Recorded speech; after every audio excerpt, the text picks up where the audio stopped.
Hey there, and welcome to Work Dope, a podcast on the messiness and the potential of humans at work. I'm Linda Stacy, and I'm a corporate sellout who likes to think of herself as a corporate innovator. And I think that working in corporate America doesn't have to suck, even though it often does. By some statistics, up to 80% of the workforce are unsatisfied and disengaged at work. And of course, the paradox here is that more and more human beings are looking for their work to fill some fundamental needs around purpose and meaning and their identity in their lives. And with the pandemic and the Great Resignation, all of this has forced us to take a look at the quality of life and what culture really means for people inside of organizations. I do think that business is really cool and that work can be an awesome thing to engage in. Not always fun, but it can be satisfying.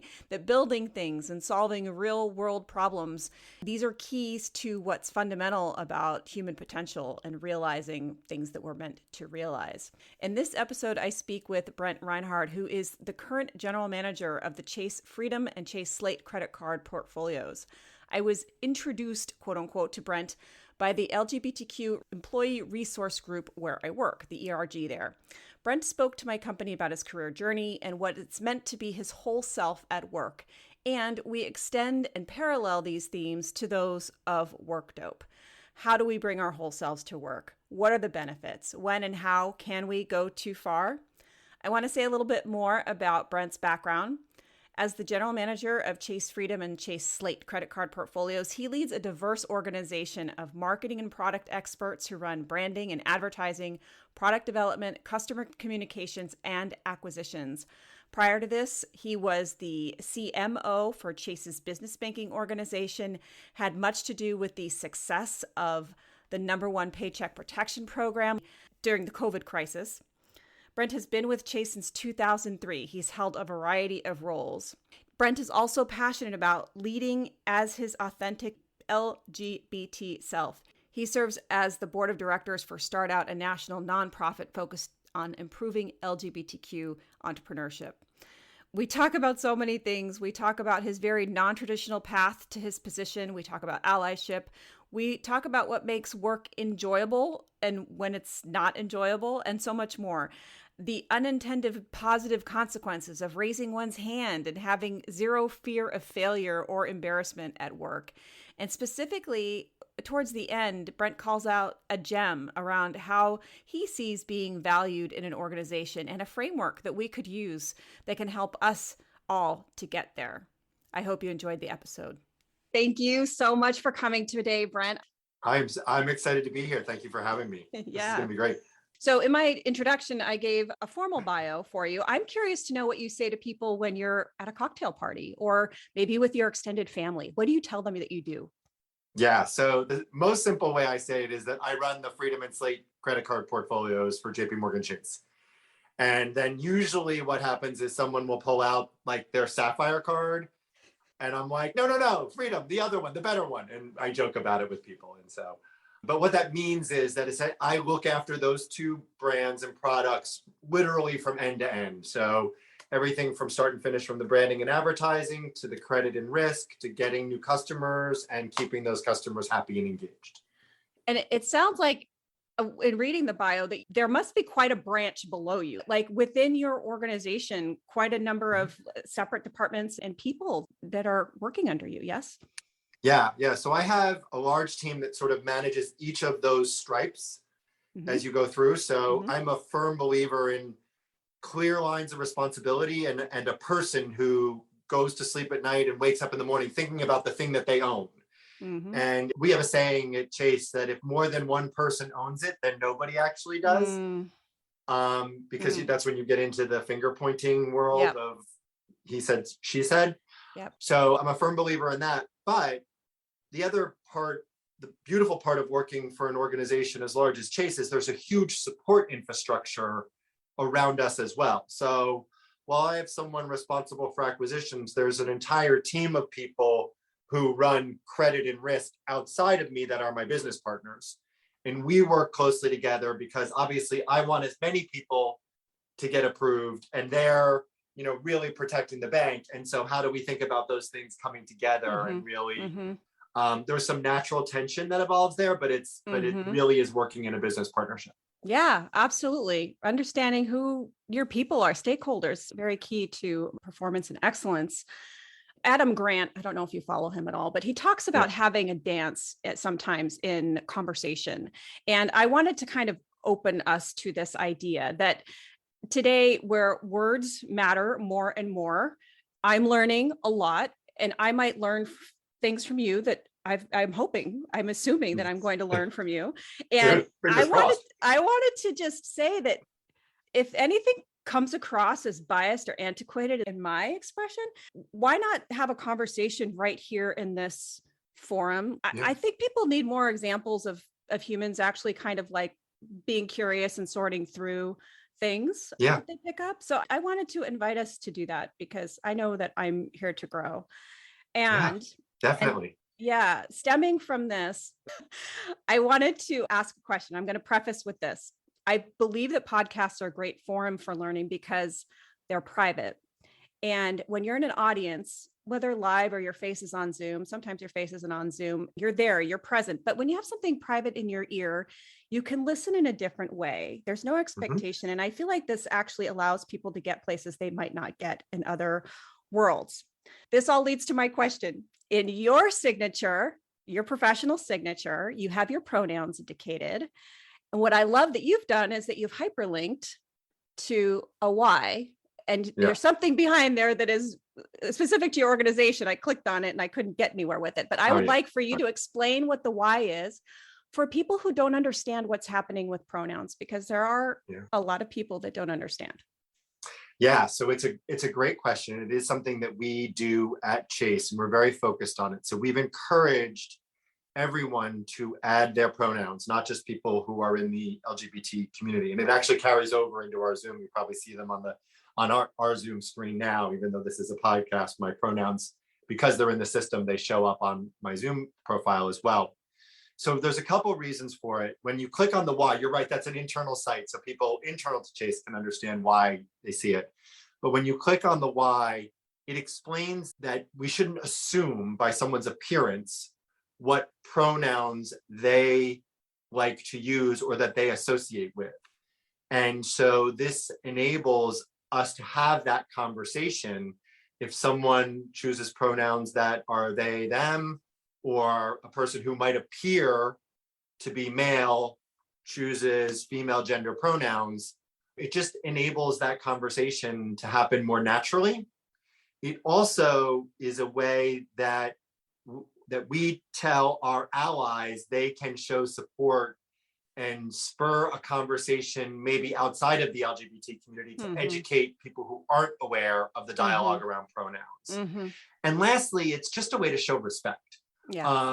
We don't like to assume, or we try not to assume that because someone appears some way that that's how they are, or that's how they like to be addressed. And so it's just at the bottom of it all is a sign of respect and an acknowledgement of understanding. Yeah. And you bring up allies, allyship, which some organizations are talking about. I think some aren't there yet. And who knows what's happening in the rest of the nation. But I have, in some social contexts, heard people react to this. And what is your recommendation? How can I be the ally in that moment? It's a social interaction. They haven't agreed to dance with me necessarily in terms of having this type of engagement. What would you recommend? Yeah, so I think the way I think about allyship, and by the way, I am not the definitive expert, and I am not speaking I'm not speaking on behalf of the entire LGBTQ population, but the way I think about allyship is an openness to listen and understand, and then an openness to use your voice in context when I am not present, or maybe even when I am present, to represent the community. Because an ally's speaking is perceived much differently among a person who may not understand than mine. Because if you are a person who doesn't get LGBTQ and I try and educate you, you may automatically discount me because I'm gay. I'm a member of that community. And so you can filter through that lens, and perhaps you hear it the way you want to hear it. But if an ally, if a non-LGBTQ person works to help educate you and help you understand, you don't have that bias filter. You can't have that bias filter because the person is like you.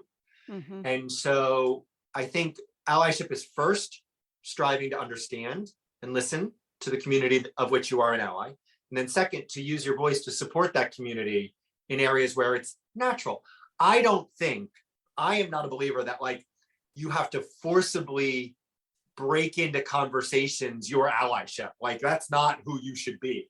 But there will be moments when you're like, that's not cool. You might need a little talk. Let's have that conversation. And so there will be moments when you will realize that you can use your voice as an ally, and you should. Yeah, I believe that there's fear underlying it, keeping us from being open. And I don't like to presume what everyone's fear is. Do you have any guesses around that? Or is it fair to say anything out loud around that about what the fear is? Yeah, I mean, again, this is a hypothesis of one, right? So like take it with a grain of salt. But like, I think it doesn't matter what you are fearing. I believe that fear comes from a lack of understanding. Yeah.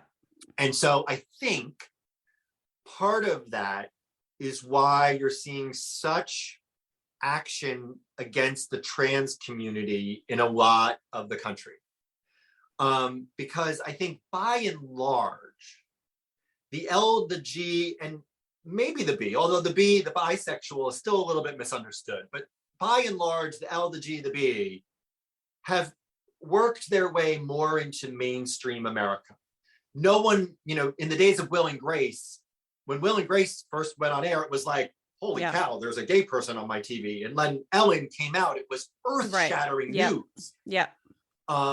But now, by and large, there's like a gay character on most sitcoms, right? Like there's the gay best friend or whatever the stereotype is. But it's worked its way into the mainstream norm. But I think the trans community is still largely misunderstood, even by members of the L and the G and the B community, right? Like the trans community is still largely misunderstood. And so people fear it. And so that's why you're seeing these actions against it. Again, voice of one. But that's my belief, is that as people start to understand, people start to go, oh, I get it. Maybe I'm not experiencing it, but I can be empathetic towards it. Right. I believe that most human beings have experienced otherness to some extent in some capacity in their life. Although some are saying that this may be the first time that straight white men are feeling it strongly. I don't know if that's true or not. I pick up on it, but again, I'm not doing the research. So I think my belief is largely people want to be good. Largely people want to be good. They just don't know how sometimes to do that. But I also think people's memories of their own experiences get washed over time. And you remember things a lot more positively than you may have experienced them. Like, find me a person who in high school was comfortable 100% of the time, or wasn't bullied or teased in some way, shape, or form, right? Guess what? You were another. Yeah, exactly. Just because you grew up cisgendered and straight doesn't mean that you didn't experience otherness. You just have sort of washed it away in your memory as, oh, that's not the same thing. Guess what? It actually is in a lot of ways. Yeah. And so I think people just need to remember what they went through. Yeah. And, my mom used to say, and this had nothing to do with what we're talking about right now, but she used to say that acceptance sometimes comes before understanding. And I think that understanding takes time, right? That there's a learning happens over time, and that perhaps a willingness to lean into acceptance as one is learning to understand is a nice way to lean as well. So shifting a little bit, I'd like to ask my guests about the fluidity of their career. So can you speak to your own career, some inflection points, maybe? I'm curious, did you know what you wanted to do from an early age? Were those early experiences of work, did they meet your expectations? Things along those lines.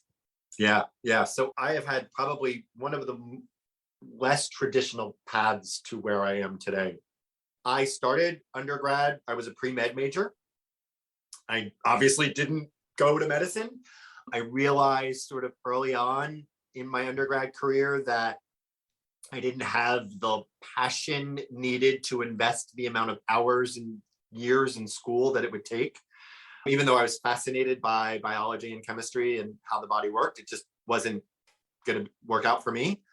With a lack of direction, I just sort of switched to general business. And you can't go wrong with a business degree, right?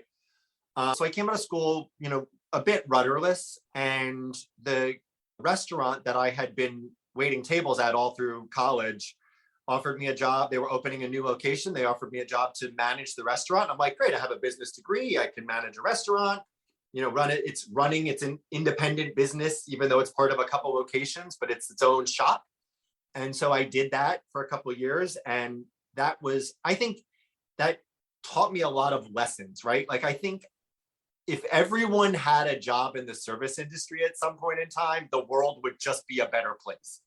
Because like, especially in a restaurant, and I also, by the way, I put like anyone who's courageous enough to work in a call center where like you have to answer the phone for people. I also put call center reps in that category as well. But like anytime you have to walk up to a customer face to face and have like a very difficult discussion, it teaches you how to be just a more empathetic person, I think. So I spent time managing restaurants, but then quickly decided that life wasn't for me. My weekends were like Monday and Thursday. Yeah. You work 80 hours a week and the pay is not so great. Yeah. So I got a job at Prudential, actually as a call center rep in Prudential, but then very quickly sort of worked my way through into an operations kind of role where I was helping the organization improve their processes by what we learned from our customers. And then I wound up in ultimately customer research and then into product development, which is sort of the culmination of those things, taking operations, what your customers are telling you, and then putting that together and like, how do we build the products that serve those customers? And that was when I jumped over to JP Morgan. I've been with the firm now for 19 years. I can't believe it. But again, not a classically trained marketer, but then wound up in marketing type roles in Chase and have just sort of evolved that experience along the way to most recently, before this job, I was the chief marketing officer of our business bank. Made it through the Paycheck Protection Program. That was a lot of fun. And then, and I say that both it was a learning experience, but also quite sarcastically. Yeah. But then how I got back here is I had a great reputation as a talented marketer in the firm and probably could have continued along the marketing track and maybe one day been chief marketing officer of JP Morgan Chase & Co. But I wanted to really get back to running a business. If you go all the way back to the beginning of my career, I ran a business and I wanted to get back to running a business. And so this opportunity presented itself to run these portfolios end to end. They are huge, giant portfolios. Yeah. And so that's sort of how I got here. And, hopefully the decision will open the aperture for the next role for me, because people already know I'm a great marketer. I will demonstrate that I can run a great business, and the funnel will get a little wider for me in my next opportunity. Awesome. So how long have you been in the current role? 8 months. I started January 1st. Yeah. Okay. All right. So I have been at my current firm for 19 years also, and I waited tables actually through a lot of high school and college. And I agree with you that retail, table waiting, and customer service, call line, all of those things are huge. That, and you know what? I didn't come from much of a military family. My husband was in the Navy, and I feel like the life lessons from that, just understanding the organization as a whole, and that every human on that aircraft carrier, in his case, was required to make that thing run. And just level of appreciation is quite something. I'll tell you, yeah, we have a great program here that it takes people who are transitioning out of military service into private sector work, and gives them sort of a path like we would an MBA student. If you've ever been through the MBA, like rotational programs in financial services or any company really. But whenever I interview a person, I did not serve, but whenever I interview a person who's coming into that program, like they're relatively junior in their career, but the span of what they've experienced in the military is insane. Absolutely. I've also noticed, because we have a very small segment of them, present so much differently. There is an energy, and it is firmly in confidence. It's a very interesting thing to know. And there's a study there somewhere that needs to be done. There probably has been. Absolutely. But I appreciate the military in ways that I didn't before. So I appreciate my husband for that, and everyone who has served. All right. Talking about bringing your whole self to work. Broadly, what does that mean for you? Yeah. So for me, and I've told this story a couple of different times, it has evolved over my career, but right now I'm relatively senior within the organization. So bringing my whole self to work means, one, being authentic about who I am. So in conversations, I talk about my husband, I talk about being married, I talk about being married to a man, I talk about what we do on the weekend, and we go on vacations and we do all the things that everybody does, but I just talk about it very freely and very openly. But then for me, as a more senior member of the organization, I believe it also entails sort of pushing people's thinking.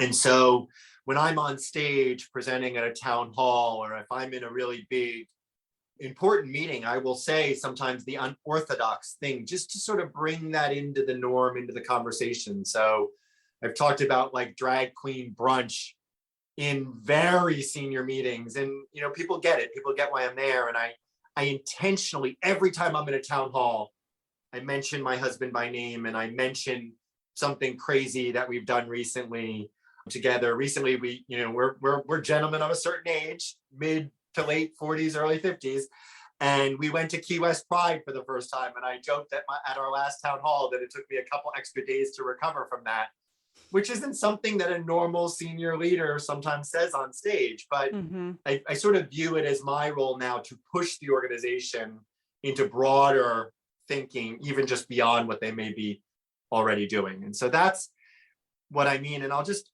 sort of tell a little anecdote. When I first, early on in my career, I viewed myself as being honestly gay, but not openly gay, which meant that if anyone asked me directly, I would always answer honestly, but I glossed over weekends. I talked about the person that I was seeing, not pronouns.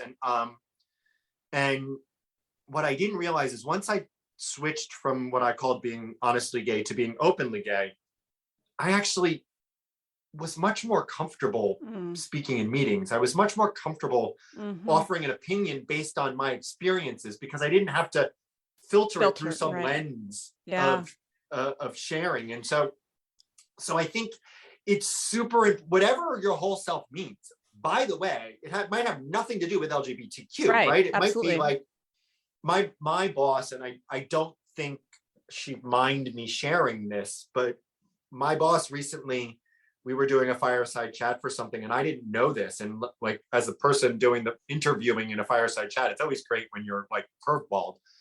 But she told me her son told the audience, her son is struggling from extreme depression, and she cried on stage. And I thought, God, that is like the most vulnerable you could be among your peers and colleagues and coworkers and the people that report to you.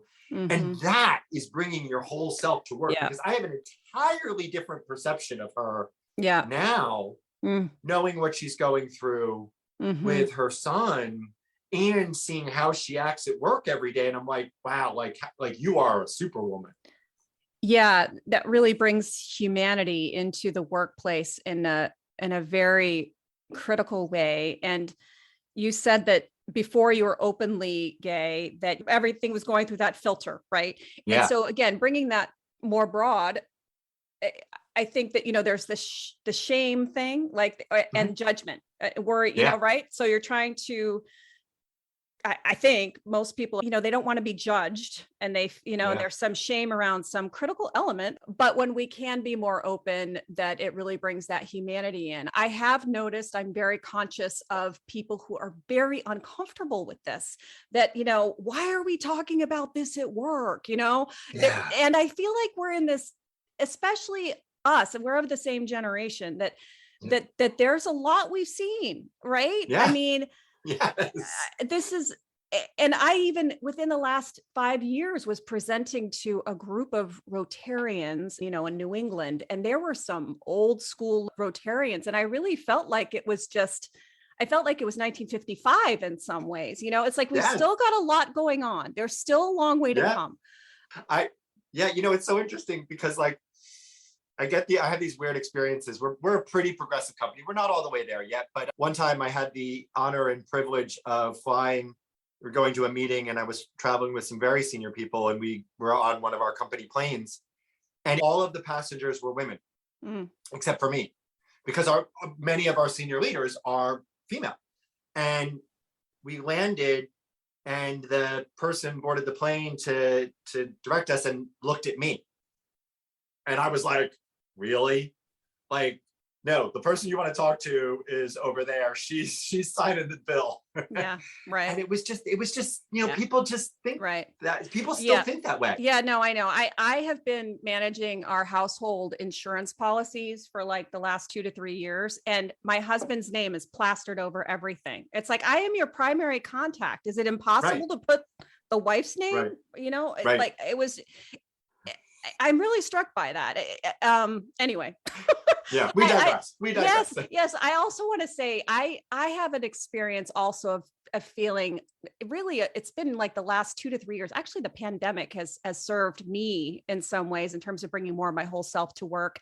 And I, coming from this background of waiting tables, and to be fair, a lot of my colleagues in the official job, they came straight up through Ivy League, and I'm greatly generalizing, so I don't mean to speak for everyone. I worked at a bank. Same thing, right? Right. So there was an experience in my second or third year where one of the cases we were working on was actually restaurant focused. And I offered some extra insight because I had waited tables for so long. And someone was kind of anecdotally asking me in the hall, you know, like, where did you wait tables? And it was just like, oh my God, that question is so simplistic. I'm like, I've worked at like 12 restaurants, and you know, and then beyond that, the follow-up was, and why? Like, why did you wait tables? And I mean, this was a moment for me. I'm like, oh my God, I don't fit in here. Like, you're asking me why I waited tables. I don't know if like how you paid for college. Right. But I know. For it. But I mean, now years later, I'm able to look back and realize that was a learning experience potentially for both of us. Now, if I had been a little bit more willing to, I felt very defensive, right? And kind of guarded about this. Yeah. That could have been a learning moment for her if I had been willing to kind of draw her out, have a kind of be curious on both sides, demonstrate curiosity. But yes, we all have these things that we are filtering and potentially thinking that are not okay to bring to the workplace, when in fact, if we did, work would be better. So work would be better. Yeah. Right. So it allows you to draw from your whole self when you're actually working on work projects, which is better for the organization, right? Yeah. Yeah. It makes it, and it makes you happier when you listen, we spend more time at work. Most of us spend more time at work than we do with the people that we love. Yes. And like, if you're carrying baggage in the office, like that time becomes much less enjoyable. Yes. It's extremely draining. It's not worth it. Yes, I can speak from firsthand experience. I think you may have mentioned in the presentation this idea, like unbridled self-expression is like one side of the extreme here. Yeah. Is there anything that you would say to that? Is there a caution? So my personality type is like sort of, I have zero fear of embarrassment or shame. Like, and that's probably bad. I should have some, but I literally just don't feel that emotion often. And so it allows me to be a little crazy. So very similar to you, I did not, well, I don't know if you went to an Ivy League school and just waited tables, but I didn't go to an Ivy League school. I took a non-traditional path to get to the job that I'm in, but I'm often in rooms with people who are like Harvard, Yale, MBAs. And particularly like when you think about someone with a marketing background, like having like in a room full of credit risk analysts, I don't always understand what they're talking about. And I think some people would sit back and be like, oh my God, I should know what this is. Right. And be quiet because they fear embarrassment. Whereas I'm like, I'm sorry, you're going to need to make that plain English. And I will actually say, put that into Brent speak, which people have sort of gotten to know just means like, what is the plain English explanation for what you are talking about?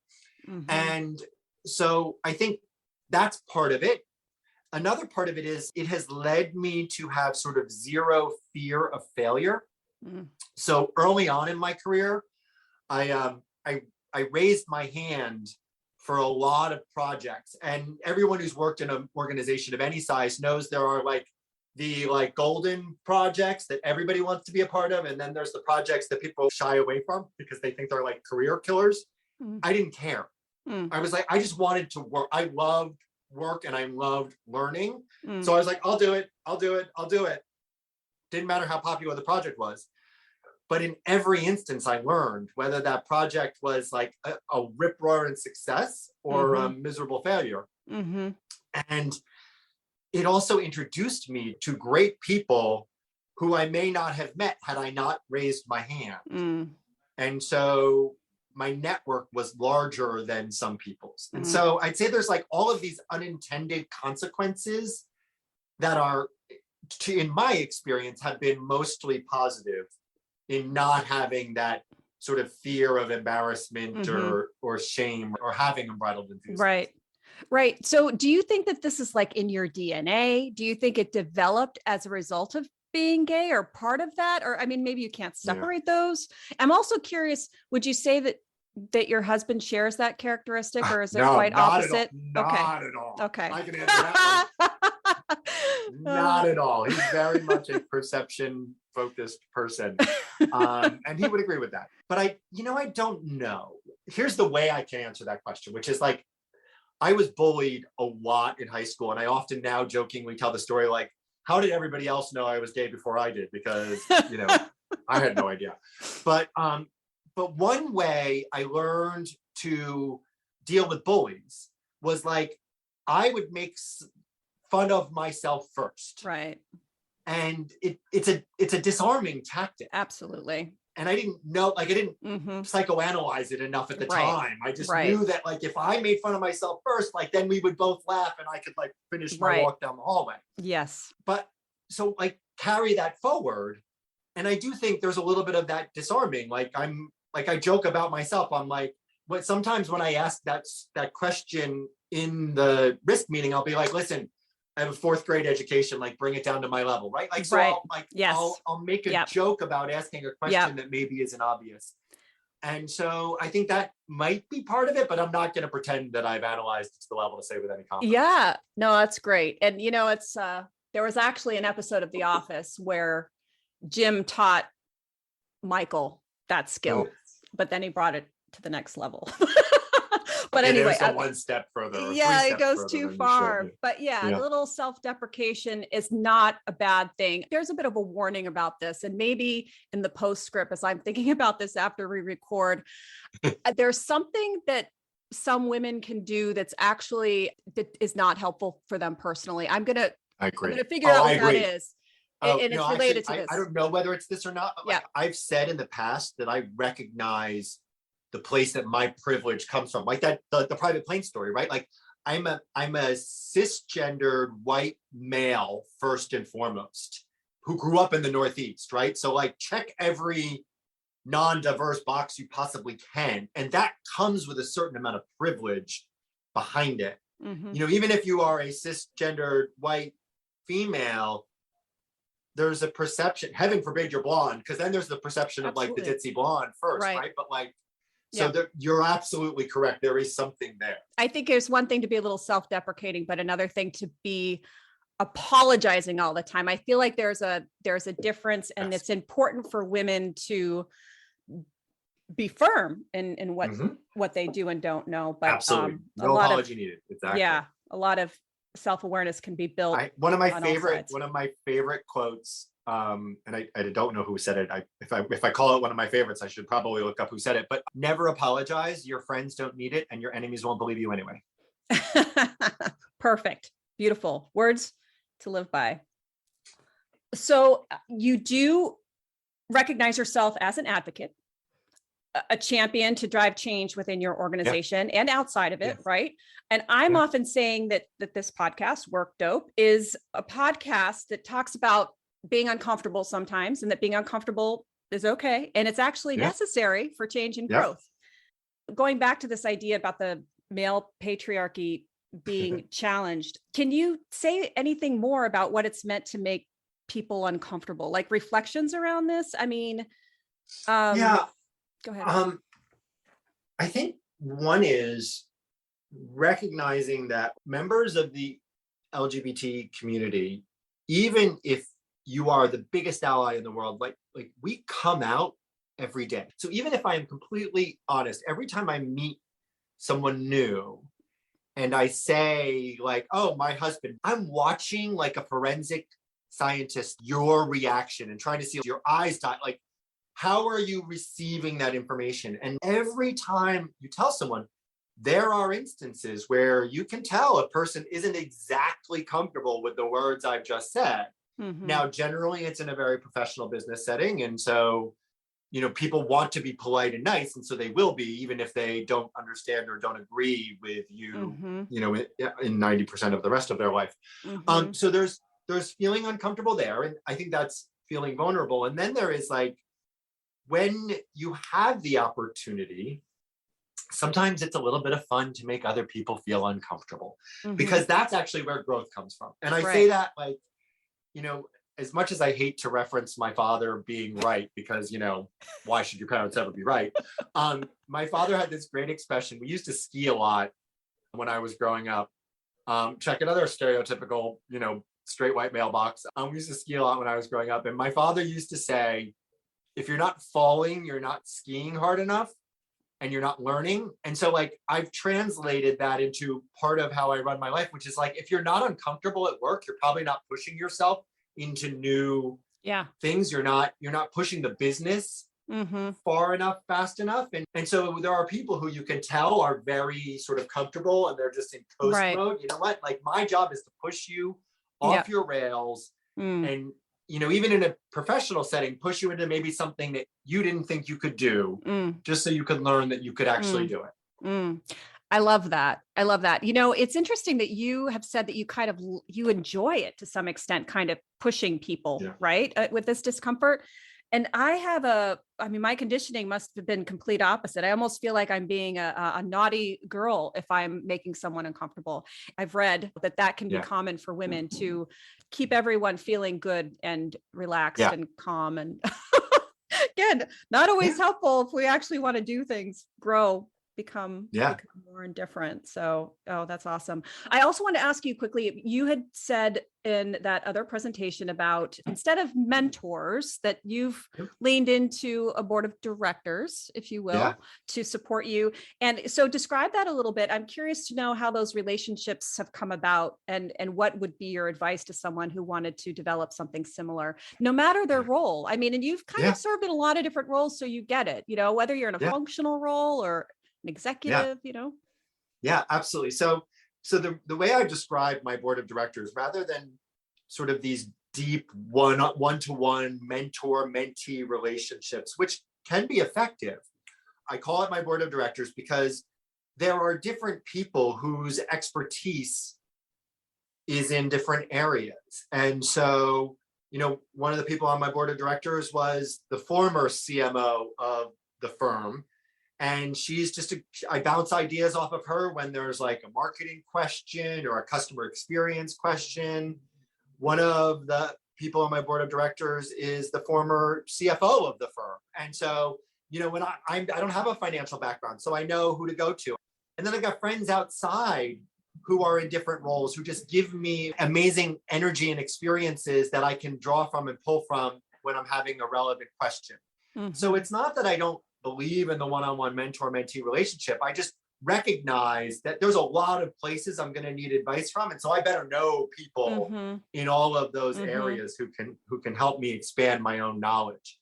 And so the relationships are ongoing and good. Actually, one of them, my current boss, is one of the people who was on my board of directors for a while. And now I had to kick her off because I report directly to her. Mm-hmm. But that's how this job came about. Actually, I was having drinks with her and said, I need to find my next opportunity. I want to dive off the marketing track and come into running a business. And she said, "Oh, have I got the job for you?" Yeah. So I think it's important to have that diversity of thought as well as the diversity of experiences in people that you can draw from. Yeah. So, well, two things. You had said that you volunteered for all the projects, good and bad. I mean, you just were constantly expanding your network. So there's the social skills side of this. Yeah, I mean, so that absolutely. I mean, and that I would guess has been part, it's you, it's your personality. It certainly doesn't hurt, right? Do they know they're on your board of directors, or is this kind of just something that you have defined? My boss does now, only because I've told this story at like my introductory town hall when I took this job. Got it. So I would say no, they don't. They just know that. Beautiful. Part of it is like, I think, unfortunately, mentor-mentee relationships can be very one way, right? It's like oftentimes it's a mentee sitting there like gathering information from their mentor. Yeah. Right. And so what my approach has been is to be like, it's a much more two-way relationship, right? I'll call when needed, but they call equally. They call me and ask for help or advice or something. And so I think it's sort of like very professional friends. Like we don't hang out outside of work. Like I'm not calling Catherine on a Friday night to go, get drinks. But like it's a very friendly relationship with people who, and it's mutually beneficial. Yeah. Beautiful. Beautiful. And the question I ask everyone, another question I ask everyone is this idea. The idea of being valued in the workplace is talked about quite a bit. And I believe that different people recognize they're being valued in different ways. What has it meant for you to be valued in your work environment? And also, like, how do you think about that as a leader, showing that you value your people? Yeah. Yeah. So it's a great question. And I've had roles and jobs where my leaders clearly didn't value what I did. And I've had roles and jobs where my leaders clearly have valued what I've done. And it is super important both to just morale and well-being of the team and energy, and really just your own performance to make sure people recognize that they're valued. And so I'll tell you a story that happened to me that I aspire to make sure my team feels as well, which is, so I've been in this job 8 months, probably 3 months on this job. I happened to be on vacation. And right before I went away on vacation, I made a decision about something that was relatively mundane at the time that I made the decision. But it was my decision to make, and it was perfectly within my purview. But the person on the receiving end of the decision didn't like it and began escalating it. And it was going up and up to, it was like almost to the level of Jamie Dimon was about to get this escalated to. And my boss's boss jumped in, and my boss also jumped in, but both of them in an email chain said roughly similar things, which was, I don't understand why this is a topic of conversation. Brent has already weighed in. And I was on vacation, and like most people who have our type of jobs, even though you're on vacation, every once in a while, you scroll through that email. And I was on vacation and I read that and I was like, I felt valued. There was not even a question of why I made the decision I made. It was just Brent has already spoken. And I was like, holy cow, that's all I could ask for. Now it might have been that I came back from vacation and like had to explain myself, but nobody even asked. Wow. And so the answer to your question is both. Now, having experienced that feeling, like what I strive to do for my employees is put them in the role of decision maker and drive decision making as far down into the organization as I can, and then support those decisions. And if those decisions are quote unquote wrong, like let's use it as a learning experience and not a public reversal of display of evaluation. Right. Right. So that's beautiful. So I'm sure that things have gone wonky. And I think I need to call out that you are in a financial services types of an environment you're in an advantage. And by and large, you have high caliber individuals. And I really do believe in the potential of all humans. But Yeah. as you look at other companies, I think it can be more challenging to feel that you can impart, or some bosses feel quite challenged to feel like they can impart that. I do feel like some aspects of decision making should be driven down the line, that we don't need to check in with everything. But it's a complicated issue. Yeah, it is a very complicated issue. And I agree with you completely. There are places, and there are jobs, and there are employees who maybe you can't or shouldn't or wouldn't do what I just described. But I think it's really important for any leader. Bezos in Amazon culture talks about one-way doors and two-way doors. And one-way doors are those decisions that have far-reaching, broad implications that once you walk through that door, you can't go back. Right. And they change the course of an organization. And then two-way doors are the much more frequent decisions that we make every day. And if you walk through that door, there's no harm in going back. Right. And I think what every leader should ask themselves are, what are the one-way door decisions? And those are the decisions that I'm going to make sure I make and am involved in the decision-making process, because they have the potential to be organizationally changing and disruption. Yeah. And then what are the two-way doors? What are the decisions that are less consequential? Right. It's still important, but that aren't going to like tank the organization if you get it wrong. Yeah. And those are the decisions that you should let your lieutenants and people make. Yeah. Because I do think, I agree with you completely. There are caliber differences, but those decision levels exist in every organization. And if you're really honest with yourself about them, you can offload some decisions to the right people. Yeah, that's beautiful. I love that advice.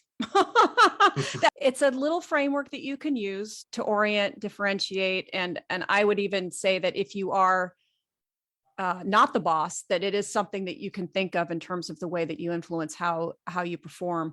Wow, Brent. So this has been fantastic. I appreciate your time so much. I really do. All right. So thank you. I by the way, I loved it. So good. The rest of my days can only go downhill from here. Well, I hope it continues to be fantastic. All right. Thank you. Thank you very much. Yes. Have a good one. You too. Bye-bye. Bye. There you have it. Episode 13 is in the books. I have a few things to say about this episode, a lot of things that got me thinking. One, I just wanted to call out my friend, Wendy Sabin, who helped me get to the point, and she suggested the privacy of podcast as a learning environment that is quite unique. And I so appreciate Wendy, and she happens to be someone who I would consider on my board of directors, and I plan to have her on the podcast in the future. I also touched a little bit on this idea that women might not be able to get away with self-deprecation the same way men can, to help assuage or kind of add grease when things are not known, when you don't know something at work.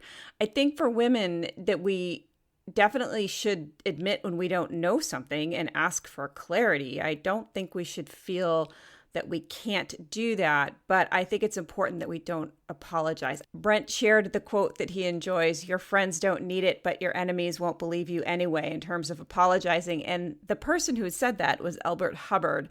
Again, going back to this idea of board of directors instead of mentors, I definitely recommend this. A fantastic thing to do for yourself is to look for people in life who are growing and experiencing things in ways that you either want to move in the same direction, or maybe they're a few steps ahead of you or something like that. I like that Brent described it as a very reciprocal type of engagement. And I have been so fortunate to find people like that in my life in the last 5 to 10 years. I'd read a book about 10 years ago by John Acuff, and he just suggested, starting to take people out for coffee, or, just having these little times to meet up with people. And I started doing that, especially with people who I would meet maybe at a conference who I felt that there was a special connection with. And with a couple of people in the early days, we were catching up every month or so or every other week or so, just sharing an hour on the phone to give ideas and updates about how things we were trying to grow in our lives were actually moving. It's a great, great concept, this board of directors, career-wise and personally. I also want to talk about the ability to make decisions in organizations and who you are and what kind of organization you work for. Back in the day when I worked at a restaurant in college, there was a time when someone in my station, a customer of mine, found a small rock in their beans. And I had no decision-making power over whether or not something could be removed from a check or made right. And I really felt in this example, based on the expression that the customer was giving me and just everything, that we should really take their meal off the check. And I went to my manager about it, and she simply said, sometimes beans have stones in them. It's how they get sent to us. And I thought that was not an explanation that I could give to a customer. And she didn't volunteer to go over there and speak to them. And this definitely is a disempowering type of thing. It doesn't feel good. The customer doesn't have a good experience. And I, in the position who should have been able to do something, had no power to do anything. Later on, many years later, in the Houston's restaurants, they actually did give this kind of decision-making power to the server. You could do a quote-unquote PR comp on your own check. So if I had had an experience like that, I could take the item off my check. I wouldn't have to hunt down a manager in the middle of a busy, crazy night.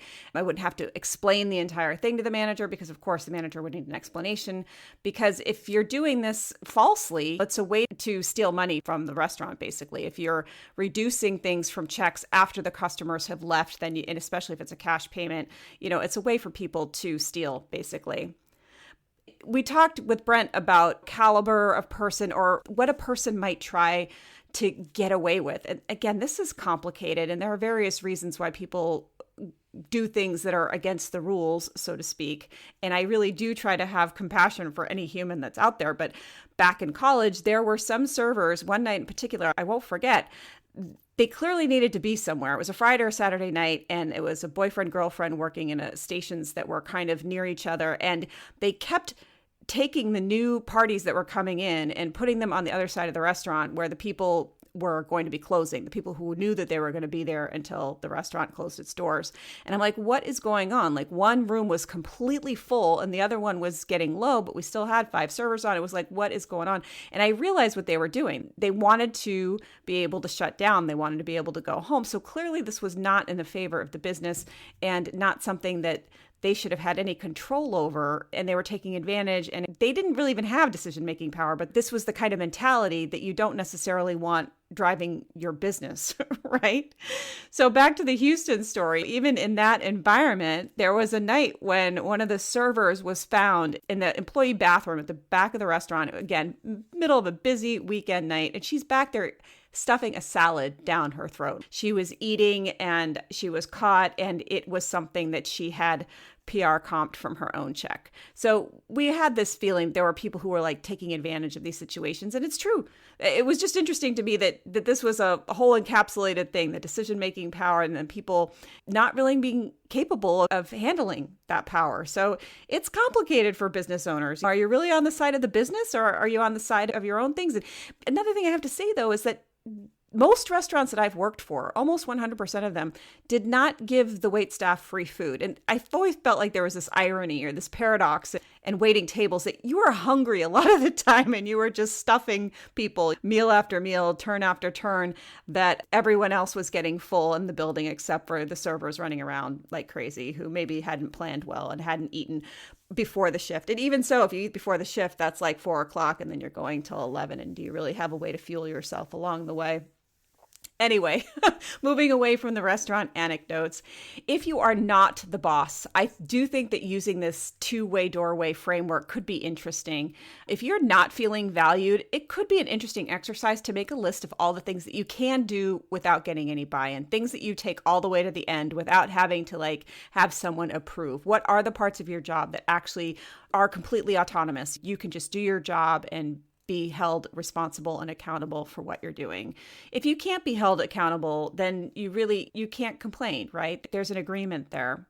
It can take time also for a boss to really gain confidence in you on what we're good at, especially when we're early in our careers. And I think this is appropriate. I think we should want and be able to get our boss's guidance in those early days. I like the idea of an apprenticeship model, that the person you're working for or with is really thoughtful about how they're leading and guiding you into a new role. And in the coming weeks, I'm going to be having a few people on the podcast who are coaches, executive leadership coaches, sometimes manager coaches, who talk about what it means to be a mentor type of boss, a coach as a boss, moving away from hierarchical patriarchy type of ideas around how boss-employee engagements have gone in the past. And I am really curious, can you be a mentor coach in a restaurant? I don't know. If you are a boss and you fear giving decision-making responsibilities to your direct reports, consider whether the organization is going to be tanked as a specific result of a decision or if it's something that can be run as a pilot. I feel like pilots are a great way to give people who are direct reports, who don't have anyone under them, who would like a little bit more ownership, give them projects as pilots and support them as they map something out and create something that could work really well for the organization. Sometimes I feel like direct reports might be describing something that requires a decision, and sometimes the boss isn't fully listening. I felt sometimes like bosses might jump to what the solution could be just in that one conversation, and it's like maybe some more conversations, some more questions, some more checking in with other members of the team and such to make sure that you've really got the idea of what's going on before you create the solution. You want to be sure that you've got your ladder on the right wall. I can't think of the author right now. The 7 Habits author is the one that said that. I also think that it's important to remember that we have the capacity as human beings to do a lot of this stuff with grace, but also not pussyfooting around things either. We all get tired. We all need meals sometimes when we haven't had meals. There's lots of reasons why people don't handle things with grace. But I think it's something that we could lean towards even as we have to be firm on other things. I can't wait to speak to some of the upcoming guests on this boss as mentor idea. We're going to get specifics on how direct reports could use the concepts and look for experiences that might suit them really, really well. As always, send me any comments or messages, even a voice recording. You can attach it to an email. You can send those to linda@workdopepod.com. It's linda@workdopepod.com, and leave a comment or a review in the platform where you're listening to this. I've heard that can help other people find this type of content. Until next time, this is Linda Stacy signing off for Work Dope. Bye-bye.